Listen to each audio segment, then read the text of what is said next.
хүүхэд бахаас хойш ингээд сайхан амны зугаа болгоо самар цөмдөг те. Нөгөө энэ хин самар аваад ирвэ найр эхэлдэг үү гэл ингээд бүгд самар цөмөө суучдээ шүү дээ. Тэгээд ковидос шүүл бүр болчлоо. Самар цөмхөө. Ер нь тийм байх те.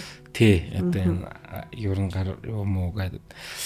Тэгээд яг хөө ингээд тийм саяны харсан газрууд байна те ингээд цөмцөн ингээд цөмбөтгөн байгаад байдаг. Ер нь тэгээд манайхан ер нь хэр ингэж тогтмол хүнсэндээ хэрэгэлдэм болоо. Манайхан өөртөө юу? Тий.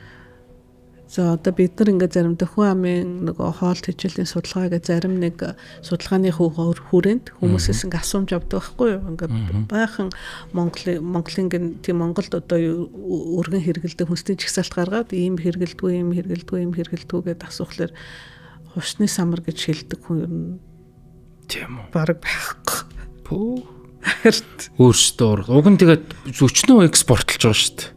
Харин одоо турк мөркт бол байнга ингээд брекфастн дээр ингээд тийм байхгүй юу? Харин тийм эн чинь бол уг нь бол тансаг хэрэглээ үсттэй баг гадны оронд бол тийм байхгүй харин тийм Сибирийн хуш тансаг хэрэглээ. Дээр үед нэг би нэг шүтэст ажиллаж байхад манай MIT-гийн нэг vice provost гэдэг MIT-гийн нөгөө дэд захирал ирсэн байхгүй юу? Тэгэл инновац бла гэл янз бүрийн юмтэй хамтарч ажиллах ямар боломжтой байна. Тэгээ бид нар чинь чацарган тэгээд энэ самар эдрийн тухай ярьжсэн. Тэгэнгүүт тэр өөр герман гаралтай хүн байсан л да. Тэгээд эднэр чинь тансаг хэрэглээ шүү дээ. Тий. Нөгөө хажуудах эрдэнэ хардгуу гэдэг шиг тий. Ер нь бол харин тий. Тэг яг ер нь бол бас ингэж бодоод идэв ингээд хүнс шим тэжээлийн салбарт ингээд бас нэлээдгүй жил ажиллалаа тий.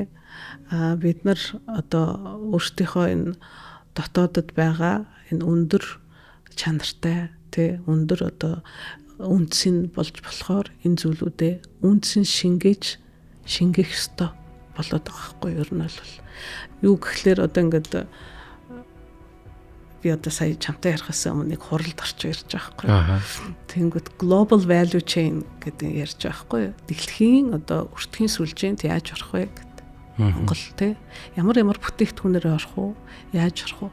Тэгээ тэнгүүд чинь хүнсүдэ аж ахуйн салбарын одоо тэр дэлхийн сүлжээнд орох байдлыг ингээ харахаар бид нар гадаадын өртөг нэмсэн зүйлэл маш их хэрэгжилж байна гэж байгаа. Ер нь бол гэтэл бид нар дотооддоо тэрэн дээр үндсэн нэмээд тэр гадаадын тэр чейнд ингээ орох юм бол эдийн засгийн хувьд ч гэсэн тий ингээд өөрийнхөө байгаа юм эцсийн бүтээгдэхүүн болгоод суулгад савлаад тий эсвэл заавал эцсийн биш маа гэхэд ядаж нэг тодорхой шатны тий бүр ингээ усын усаар нь усын ядаж одоо юу гэдэг бидггүй цэвэршүүлээд ч гэдэг тийм үндсийн шингээх аяг чухал аа тий.